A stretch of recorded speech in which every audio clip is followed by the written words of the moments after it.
All right, now we're diving into part 4. Tesla is Musk's lucky break and the source of most of his wealth. Though here, too, he didn't much disrupt the electric vehicle market with radical innovation as buy his way into it. In 2004, he acquired the largest stake in Tesla from the company's engineer founders, Mark Eberhard and Mark Tarpening.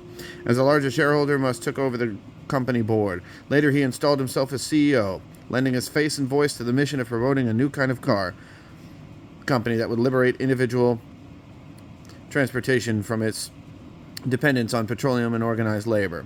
Tesla is the only publicly traded company in Musk's portfolio and the only one operating under the most complexities of the regulatory influence around the world. As a result, it's been the subject of many of his messy face-offs with regulators and plaintiffs' attorneys. The disclosure and transparency requirements that come with the ownership of a publicly traded company have sparked Musk's trademark fits of rage. His public statements and tweets seem more executive impunity have repeatedly landed him in hot water with the Securities and Exchange Commission. Indeed, he nearly lost his leadership role at Tesla after he tweeted a phony threat to take the company private in order to lose it from surly bonds of regulatory oversight. Which means that SpaceX is the only Musk-generated success story. It may also be his only consistently profitable company. Most of revenue comes from the public contracts with various national governments. SpaceX builds and launches rockets and satellites, but it has a track record of launch failures and other operational embarrassments that have sparked wide-world criticism and calls for robust regulatory scrutiny of its actions. Much as the failed search engine Yahoo bumbled its way into its role in the web's premier news site in the early aughts, SpaceX appears to have backed into its own role as the owner of customer utility. As it scaled up, the global internet service provider Starlink has demonstrated ability to reliably fulfill a widespread demand at reasonable price point. But it only continues to be one of the most viable products. Musk's rapidly overpopulating island of misfit tech toys, he probably won't resist the temptation to break it into new and unexpected ways, as the geofence episode in Ukraine made it all too clear. Again, the key mismatch here is the consignment of critical social good, affordable internet access, to the hands of a privately held company. Too often the critics of privately controlled media resources skate over the distinction between public and private ownership, and thus misunderstand the incentives bred by the latter form of corporate control.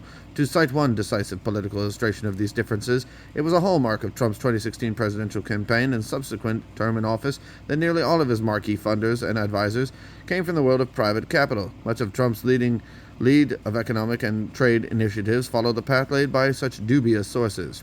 The same real-world consequences can be traced in the contrast between Musk and the tech titans presiding over publicly held corporations. Figures like Comcast CEO Brian Roberts and Meta CEO Mark Zuckerberg exert a massive influence over what Americans see, read, and believe. But because these companies they run are publicly traded, they must also answer to the disciplinary force of shareholders, as well the mandates of regulators.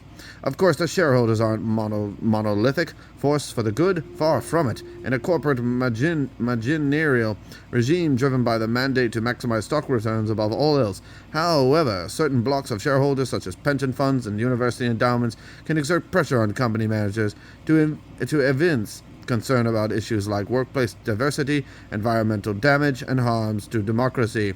If a CEO faces enough of this sort of pressure, they may feel obliged to deliver reforms to address any corporate behavior that could damage the reputation of the company and thus its bottom line.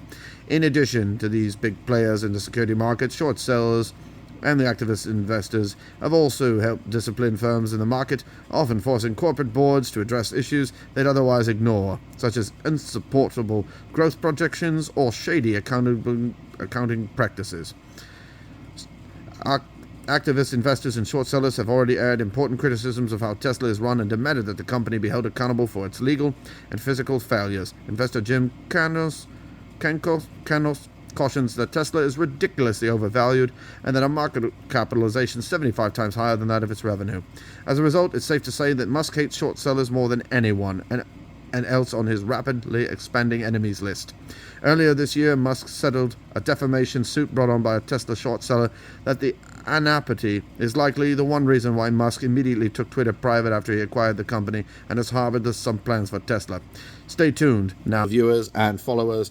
I appreciate you taking the time to read this article. I'm speaking like this just because I am passionate. Thank you. Check the full link in the description, as this was part 4. Be prepared for part 5. Thank you for watching.